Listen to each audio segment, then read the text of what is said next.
രൗദ്രതാണ്ഡവം. രചനാവതരണം നന്ദു കൃഷ്ണ. ഇത്രയും ദിവസം നമ്മൾ പറഞ്ഞത് വംശിയുടെയും ധാത്രിയുടെയും ഇന്നലകളിലായിരുന്നു. ഇന്നു മുതൽ നമ്മൾ അവരുടെ പ്രസന്റ് ഡേയിലേക്ക് വരികയാണ്. ബാംഗ്ലൂർ നഗരം. രാത്രികാലങ്ങളിലും ആളുകൾ ജീവിക്കുന്നതും ആസ്വദിക്കുന്നതുമായിട്ടുള്ള ഇടം. എടാ, അവന്റെ കമ്പനി ഷെയർ മുക്കാലും അവൻ്റെത്. ഈ വരുന്ന എംബോക്കികൾക്ക് കാണാൻ താല്പര്യമുള്ളതും അവനെ. ഒന്നുമില്ലെങ്കിലും കമ്പനിയും പ്രോജക്റ്റും കിണ്ടാമണ്ഡവും ഒക്കെ നിനക്കറിയാമെന്നെങ്കിലും വെക്കാം. പിന്നെ എന്തിനാണെന്നറിയില്ല നിന്ന നിൽപ്പിൽ എന്നെ ലീവെടുപ്പിച്ച് അവൻ ഇങ്ങോട്ട് കെട്ടിയെടുപ്പിച്ചതെന്നാ. പാതി തീർന്ന കുപ്പിയിൽ നിന്ന് പിന്നെയും ഗ്ലാസ്സിലേക്ക് ഒഴിച്ച് അഗസ്ത്യ ദേഷ്യപ്പെടുമ്പോൾ ഏതാണ്ടൊക്കെ അതേ ചിന്തയിൽ തന്നെയായിരുന്നു പാർത്ഥനും. കാര്യം ഞാനാണെങ്കിലും അഗസ്ത്യയാണെങ്കിലും ഈ മീറ്റിംഗ് അറ്റൻഡ് ചെയ്ത് പ്രോജക്റ്റ് അപ്രൂവൽ ആക്കിയാൽ അത് ഫൈനലാണ്. പക്ഷെ ഒരു കാര്യവും വിട്ടുകൊടുക്കാതെ ഏതോ വാശിയിൽ കഴിഞ്ഞ 6 മാസം കൊണ്ട് 6 വർഷത്തെ ജോലി ചെയ്തവൻ ഇന്നിപ്പോ ഇങ്ങനെയൊക്കെ കാണിക്കുമ്പോൾ ആർക്കായാലും സംശയം വരുന്നത് സ്വാഭാവികം. എടാ പാർത്ഥ, ആ പന്ന കഴുത അണ്ടർലൈനിലൂടെ എന്തെങ്കിലും പണി ഒപ്പിക്കാൻ വേണ്ടിയാണോ നമ്മളെ മാറ്റിക്കൊണ്ട് ഉദ്ദേശിക്കുന്നത്? കയ്യിലിരുന്ന കപ്പ് അതുപോലെ വായിലേക്ക് കഴുത്തി സംശയത്തോടെ ചോദിക്കുന്നവന്റെ ചോദ്യത്തിൽ പാർത്ഥൻ ഒന്നും ഞെട്ടാതിരുന്നില്ല. നീ ചുമ്മാ അടങ്ങിയിരിക്കുന്നുണ്ടോ? അല്ലെങ്കിൽ തന്നെ മനുഷ്യൻ ആലോചിച്ച് ഭ്രാന്ത് പിടിച്ചിരിക്കുകയാണ്. അതിനൊപ്പം എരുതിയിൽ എണ്ണ ഒഴിക്കുന്ന പോലെ നീയും. ഷെടാ, എന്റെ സംശയങ്ങൾക്കൊന്നും അപ്പൊ ഒരു വിലയില്ലടാ കോപ്പെ. ഓ ഉണ്ട്, മതി അഗ്നി, ആവശ്യത്തിലധികമായി ഇന്നത്തേക്ക്.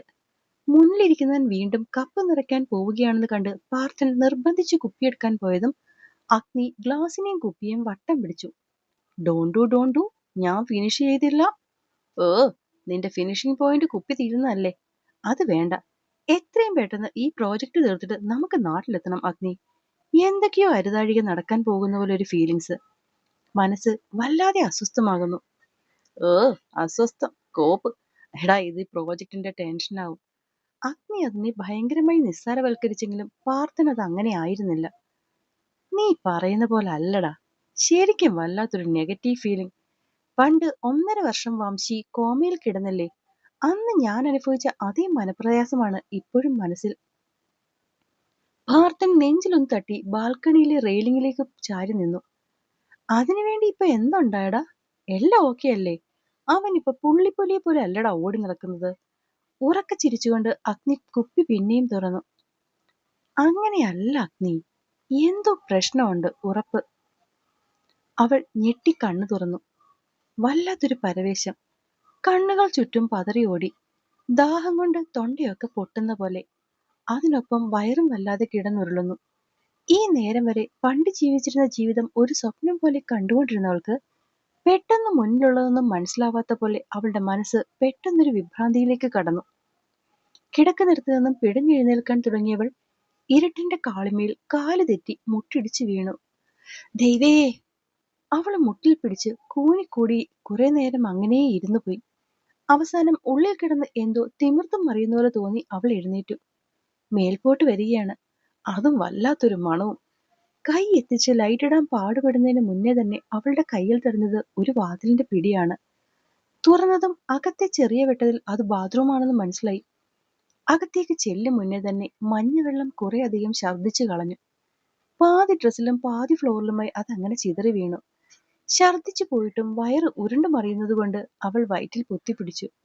പിന്നെയും കുറെ വെള്ളം ഛർദ്ദിച്ചതിന് ശേഷമാണ് അവളുടെ കണ്ണുകൾ നേരെ നിന്നത്. ഒരൽപ്പം ആശ്വാസം തോന്നിയതും കണ്ണുകൾ ആദ്യം പോയത് ഉടുത്തിരുന്ന സാരിയിലേക്കാണ്. മുക്കാലും ഛർദിലായിരിക്കുന്നു. അവൾക്ക് സങ്കടം കൊണ്ട് കണ്ണു നിറഞ്ഞുപോയി. ബ്ലൗസിൽ നിന്നും പിന്നൂരിക്കൊണ്ടവൾ സാരിയുടെ മുൻഭാഗം വാഷ് ബേസിലേക്ക് വെച്ച് കഴുകി. പിന്നെ അത് പിഴിഞ്ഞ് തോളിലേക്ക് തന്നെ ഇട്ടു. ഫ്ലോറും വെള്ളമൊഴിച്ച് കഴുകി കഴിഞ്ഞപ്പോഴേക്കും അവൾ ആകെ ക്ഷീണിച്ചു പോയിരുന്നു. വിശപ്പും ദാഹവും കൊണ്ട് ശരീരം വല്ലാതെ വിറയ്ക്കുന്നുണ്ട്. ഇടയ്ക്കിടെ കാല് വേച്ചു തുടങ്ങിയതും അവൾ ഭിത്തിയിൽ പിടിച്ചുകൊണ്ട് മെല്ലെ പുറത്തേക്കിറങ്ങി. വീണ്ടും ഇരുട്ടിലേക്ക്. ഇത്തവണ അത് പിന്നെയും കണ്ണിലേക്ക് കുത്തിക്കയറുന്നു എന്ന് തോന്നിയതും അവൾ കൈകൊണ്ട് പരതി ഏതൊക്കെയോ സ്വിച്ചിൽ ഒരുമിച്ച് ഞെക്കി. അതുവരെ അന്ധകാരം പിടിച്ചു കിടന്നിടത്ത് പെട്ടെന്ന് പൂനിലാവ് പരന്നപോലെ എല്ലാ ലൈറ്റുകളും ഒരുമിച്ച് കത്തി. ഒരൽപ്പം മുന്നേ ഇരുട്ടിനു മുന്നിൽ പേടിച്ചു നിന്നവൾക്ക് ഒരുമിച്ചെത്തിയ വെട്ടം കണ്ണിലേക്ക് കത്തിക്കയറുന്ന പോലെ തോന്നി. അവൾ ഇരു കണ്ണുകളും മുറുക്കി അടച്ചു. പിന്നെ വളരെ പതിയെ അവൾ കണ്ണു തുറന്നതും കാണുന്നത് മുന്നിലെ സോഫയിൽ അവളെ തന്നെ നോക്കിയിരിക്കുന്നവനെയാണ്. അത് കണ്ടതും അവൾ പിന്നിലേക്ക് വേച്ച് ഭിത്തിയിൽ പോയി ഇടിച്ചു നിന്നു. ഈ നേരം വരെ അവൻ അവിടെ ഉണ്ടായിരുന്നു എന്നുള്ളൊരു ചിന്ത പോലും അവളുടെ കൈയും കാലും വിറപ്പിച്ചു. അതേസമയം അവളെ കണ്ണിലാളുന്ന അഗ്നിയിൽ ദഹിപ്പിക്കാൻ എന്ന പോലെ ഒരുവന്റെ നോട്ടം അവളിലൂടെ ആകെ അലഞ്ഞു നടക്കുകയായിരുന്നു. മുഖം താഴ്ത്തിയായിരുന്നു അവൾ നിൽക്കുന്നതെങ്കിലും ആ ഒരുവന്റെ തീക്ഷ്ണമായ നോട്ടം തന്നിൽ മാത്രമാണെന്നറിയുന്നവൾക്ക് ആ നിമിഷം ഭൂമി പിളർന്ന് താൻ അതിലേക്ക് പോയാൽ മതി എന്നുള്ള ചിന്തയായിരുന്നു. ഭയത്തിന്റെ ആ ഉന്നതിയിൽ അവൾ കുറെ നേരം മിഴികൾ അടച്ചു തന്നെ നിന്നു. നേരമേറെ കഴിഞ്ഞിട്ടും നിശബ്ദത ചുറ്റി വരിഞ്ഞ് ശ്വാസം മുട്ടിക്കാൻ പോയതും അവൾ പതിയെ മിഴികൾ തുറന്നു. അപ്പോഴും കണ്ണിമ ചിമ്മാതെ ഒരുവന്റെ നോട്ടം അവളിൽ മാത്രമായി. പെണ്ണ് പിന്നെ ഒരു നിമിഷം കൂടി അവനെ നോക്കാൻ വയ്യാത്ത പോലെ ഭിത്തിയിലൂടെ ചാരി നിലത്തേക്കിരുന്നു. ആ ഇരിപ്പ് അങ്ങനെ എത്ര നേരം തുടർന്നുവെന്ന് അവൾക്കറിയില്ല.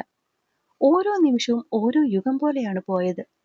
മുന്നിലിരിക്കുന്നവനെ ഒരിക്കലും കാണരുത് എന്ന് പേടിച്ചു വിറച്ച് പ്രാർത്ഥിച്ചതിനേക്കാൾ കൂടുതൽ അവനെ ഒരു വട്ടമെങ്കിലും ദൂരെ നിന്ന് കാണണം എന്നാഗ്രഹിച്ച ഒരു മനസ്സുണ്ടായിരുന്നു അവളിൽ. അതാണ് ഇപ്പോൾ മുന്നിൽ. പക്ഷെ അത്രയും ആഗ്രഹിച്ചിട്ടും ആ മുഖം ഒന്ന് കണ്ണു നിറയെ കാണാനുള്ള ധൈര്യം മനസ്സിനില്ല. എന്തിന്? അവന്റെ കണ്ണുകളിൽ ഒന്ന് നോക്കാൻ പോലും കഴിയുന്നില്ല. അല്ലെങ്കിലും എങ്ങനെ കഴിയും? ഒക്കെ തുടങ്ങി വെച്ചത് താനല്ലേ. അന്ന് താൻ വേണ്ടെന്ന് വെച്ചപ്പോഴല്ലേ ആള് ദേഷ്യത്തിൽ ഇറങ്ങിപ്പോയത്. ആ ദേഷ്യമല്ലേ പിന്നെ ആക്സിഡന്റായി പോയത്. പിന്നെ ആ ചെക്കൻ സംഭവ സ്ഥലത്ത് വെച്ച് ചത്തു തൊലഞ്ഞു. എന്റെ മകനെ നീ കൊന്നു.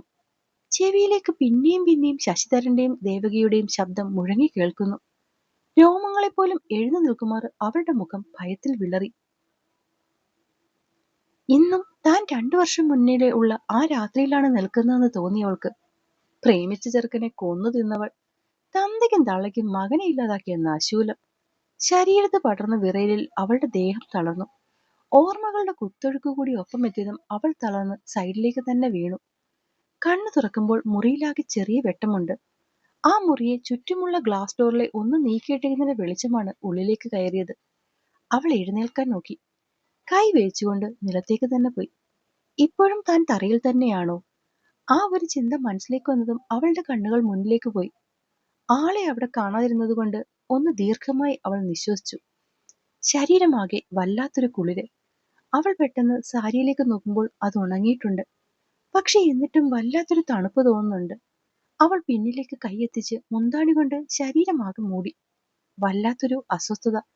കുറച്ചു മുന്നേ എഴുന്നേറ്റപ്പോഴുണ്ടായിരുന്ന വയറു ഉരുണ്ട് ഇപ്പോഴും കയറുന്നു. ഇനി ഒരു വട്ടം കൂടി സാരിയിലേക്ക് ഛർദ്ദിക്കാൻ വയ്യാത്തതുകൊണ്ട് മാത്രം അവൾ എങ്ങനെയൊക്കെയോ ഭിത്തിയിൽ കൈവച്ച് എഴുന്നേറ്റു. ബാത്റൂമിൽ കയറി ഛർദ്ദിക്കുമ്പോൾ കുറച്ചു മുന്നേ ഉണ്ടായിരുന്ന വെള്ളം പോലും ഇത്തവണ അവൾ ഉണ്ടായിരുന്നില്ല. ഇന്നലെ രാവിലെ എന്തോ കുടിച്ച ചായയും ബ്രെഡുമാണ്. പിന്നെ ഈ നേരം വരെ ആഹാരം വയറ്റിൽ ചെന്നിട്ടില്ല. അതിന്റെ ക്ഷീണം, ഒപ്പം ഒരു ഗർഭിണിയുടെ ബുദ്ധിമുട്ടുകളും. എന്തെങ്കിലും ഒന്ന് കഴിച്ചില്ലെങ്കിൽ മരിച്ചു പോകുമെന്ന് തോന്നിയിട്ടാണ് മുറിയുടെ വാതിൽ തുറന്നത്. പുറത്തേക്കിറങ്ങുമ്പോൾ അവിടെ ഒരുവൻ ഉണ്ടാകുമെന്നും അവനെ മുന്നിൽ കണ്ടാൽ എന്തു പറയണമെന്നും ഒരു നിശ്ചയവുമില്ലായിരുന്നു. മെല്ലെ ആ വാതിലിൽ കൈതൊടുമ്പോൾ തന്നെ അത് തുറന്നു വന്നു. പുറത്തേക്കിറങ്ങി കണ്ണുകൾ പേടിയോടെ ചുറ്റും ഓടിപ്പാഞ്ഞു. മെല്ലെയെങ്കിലും അവൾ പതിയെ ചുവട് വെച്ച് ഹാളിലേക്കെത്തി. അവിടെ അവനെ കാണുന്നില്ല എന്ന് കണ്ട് ഇടത്തേക്ക് നോക്കുമ്പോഴാണ് ഡൈനിങ് ടേബിൾ കാണുന്നത്. അല്പം വേഗത്തിലെത്തി അവൾ ജഗ്ഗിലിരുന്ന വെള്ളം ആർത്തി തീരെ കുടിച്ചു. കണ്ണുകൾ തൊട്ടപ്പുറത്തിരിക്കുന്ന ഫ്രൂട്ട്സിന്റെ ബാസ്ക്കറ്റിലേക്ക് നീങ്ങി. വയറ്റിലുണ്ടായിരുന്ന വെപ്രാളത്തിൽ എന്തെങ്കിലും ഒന്ന് കഴിക്കാൻ വേണ്ടി മനസ്സൊരായിരം തവണ ആവശ്യപ്പെട്ടെങ്കിലും ഹൃദയത്തിന്റെ നിസ്സഹായത അവളെ അതിൽ നിന്നെല്ലാം തടഞ്ഞു.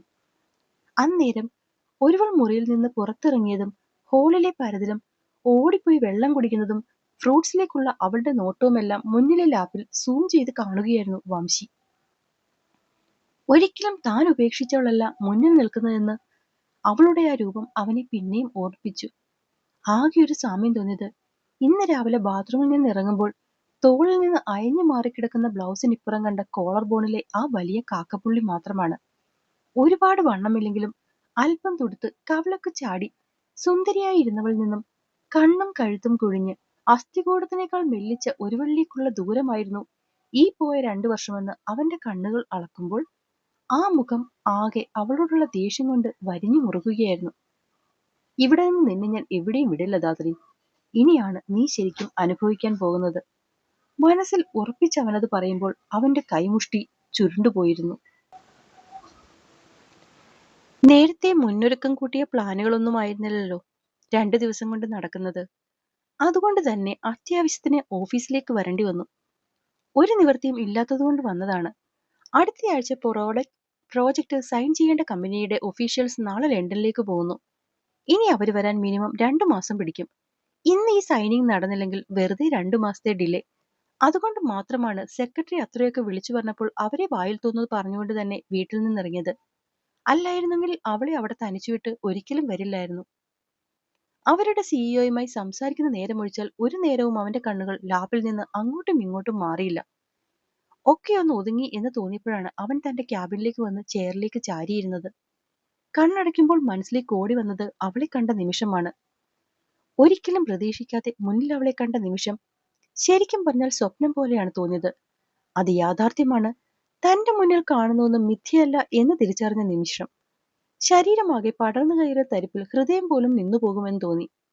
ഇക്കണ്ട കാലമത്രയും ഭൂമിയും ആകാശവും പാതാളവും ഒന്നാക്കി താൻ തിരിഞ്ഞു നടന്നവൾ ഒരു സുപ്രഭാതത്തിൽ ആകാശത്തിൽ നിന്ന് പൊട്ടി ഭൂമിയിലേക്ക് വീണ പോലെ കൺമുന്നിൽ വന്നു നിന്നാൽ ഹൃദയം പോലും മിടിക്കാൻ മറന്നുപോകും. താനും ആ നേരങ്ങളിൽ അങ്ങനെയായിരുന്നു തോന്നി.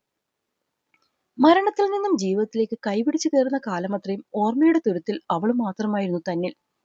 അവളോടുള്ള ദേഷ്യവും വാശിയുമാണ് ജീവിതത്തിൽ പിന്നെ തിരിഞ്ഞു നോക്കാതെ പകലും രാത്രിയും ഒരുപോലെയാക്കി ഇന്ന് ഈ നിമിഷം എവിടെയാണോ താൻ നിൽക്കുന്നത് അവിടെ എത്താൻ കാരണമായത്. ഊണിലും ഉറക്കത്തിലും എന്തിന് ഹൃദയമിടിപ്പിൽ പോലും താൻ അന്വേഷിച്ചത് അവളെ മാത്രമായിരുന്നു. ഈ 6 മാസക്കാലം പലതും അന്വേഷിച്ചുള്ള തന്റെ തിരച്ചിലിൽ ഞെട്ടിക്കുന്ന ഒരുപാട് കാര്യങ്ങൾ മുന്നിൽ വന്നു. ഒരിക്കലും പ്രതീക്ഷിക്കാത്ത പലതും കേട്ടതും കണ്ടതും ബന്ധങ്ങളെ തന്നെ പിന്നെയും കൂടുതൽ വെറുത്തു. അറിയാമായിരുന്നു ഒരു സുപ്രഭാതത്തിലുള്ള അവളുടെ പിന്മാറ്റത്തിന് പുറകിൽ അച്ഛനെന്ന് താൻ വിളിക്കുന്ന ആളുടെ കറുത്ത കൈകൾ ഉണ്ടാകുമെന്ന്. പക്ഷെ അപ്പോഴും ഹൃദയത്തിന്റെ ഏതോ കോണിൽ അമ്മയെ അങ്ങനെ കണ്ടിരുന്നില്ല. പക്ഷെ അയാൾക്കൊപ്പം നിന്നവരും കൂടി ചേർന്നാണ് തന്നെ ഈ അവസ്ഥയിലാക്കിയതെന്ന് അറിഞ്ഞപ്പോൾ ആ ചിന്തകളിൽ പോലും അവന്റെ മുഖം കടുത്തു. പേശികൾ വലിഞ്ഞു മുറുകി. കണ്ണുകളിലെ രക്തയോട്ടം അവന്റെ മിഴികളെ കൂടുതൽ രക്തവർണ്ണമാക്കി. വംശിയുടെ പുസ്തകത്തിൽ ഇന്ന് ആർക്കും മാപ്പില്ല. ഇരയായവർക്കും ഇരയാക്കപ്പെടാൻ നിന്നുകൊടുത്തവർക്കും ഒക്കെ ഒരേ ശിക്ഷ തന്നെ. മുന്നിലെ ലാപ്പിലേക്ക് നോക്കി അവന്റെ കയ്യിലെ സ്ട്രെസ് ബോൾ ഞെരിഞ്ഞമർന്നു.